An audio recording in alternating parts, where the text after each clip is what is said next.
అంటే రిపోర్ట్ ఎలా ఉంటుందని మీలో కొంతమందికి ఇంట్రెస్ట్ పుడుతుంది. ఏంటి ఆసక్తి, ఇంట్రెస్ట్ రిపోర్ట్ అంటున్నారు ఎలా ఉంటుంది అన్నారు.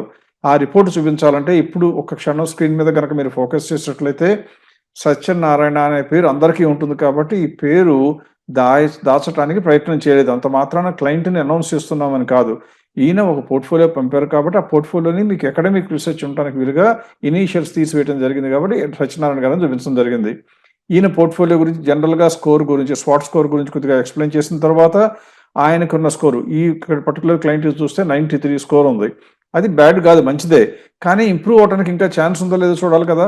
అప్పుడు ఒకసారి అందులోనే రిపోర్ట్‌లో ఉన్నటువంటి మూడో పేజీలో గనక వెళ్ళినట్లయితే ముందు మీకు స్కోర్ ఇంపార్టెన్స్ తెలియటానికి మ్యూచువల్ ఫండ్స్ గురించి చర్చను చేపట్టి ఒక ప్రెజెంటేషన్ ఇస్తాం.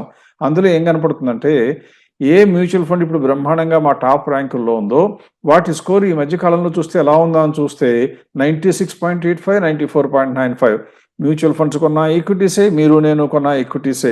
ఎవరి పోర్ట్‌ఫోలియోలో అయితే 93% కన్నా స్కోర్ ఎక్కువ ఉంటున్నాయో వాళ్ళకి మంచి రిటర్న్స్ వస్తున్నాయి అని కన్ఫర్మ్ చేయడానికి. ఈయనకేం చెప్పాం?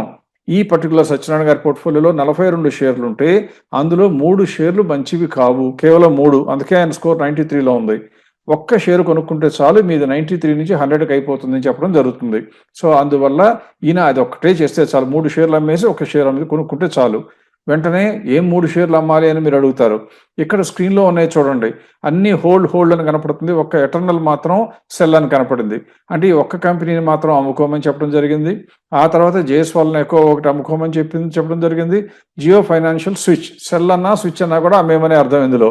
అందువల్ల 3 షేర్లు అమ్ముకోమని చెప్పడం జరిగింది.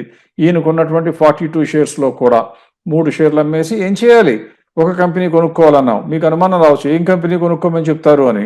ఇక్కడ మీకు ఇవ్వటం జరుగుతుంది. Stocks to help improve portfolio score for cash of rupees 1,43,000 అంటే అమ్మితే వచ్చింది దాదాపుగా 1,43,000.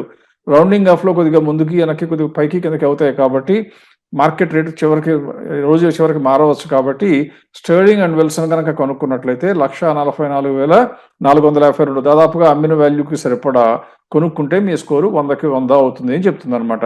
ఇలా చేసినట్లయితే ఆయన ఈ కంపెనీల్లో ఏదన్నా మళ్ళీ రిజల్ట్స్ అనౌన్స్ చేస్తేనో, రేటు విపరీతంగా పెరిగితేనో తప్ప రోజు మార్కెట్ ఇంకా చూడవలసిన అవసరం ఉండదు. నిశ్చింతగా నిద్రపోవచ్చు. ఇండెక్స్ కన్నా మెరుగైన రిటర్న్స్ వస్తాయి.